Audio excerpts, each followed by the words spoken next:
Hola, en este tutorial vamos a aprender cómo configurar la autenticación en 2 pasos para ingresar al motor de decisiones.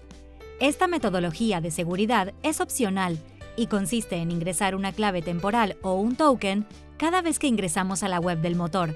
Para ello, la primera vez que ingresamos tenemos que sincronizar un smartphone con la aplicación Google Authenticator. En la descripción de este video te dejamos el link para que la descargues. Una vez dentro del motor de decisiones, accedemos a la sección Autenticación en 2 pasos, donde figura un código QR que debemos escanear con la app que acabamos de descargar. Una vez que escaneamos el QR, la app muestra un código que debemos ingresar en el campo Código de autorización. A partir de esta primera autenticación, cada vez que ingresemos al sistema luego de las credenciales, el motor va a solicitar un token. El código lo podemos encontrar en la app Google Authenticator. Ten en cuenta que cambia cada 60 segundos. Para habilitar o deshabilitar la autenticación en 2 pasos, dentro de la sección Usuarios, hacemos clic en el botón Requerir autenticación en 2 pasos, en cada usuario según criterio del administrador. Cuando el botón está verde, el motor requerirá un token y viceversa.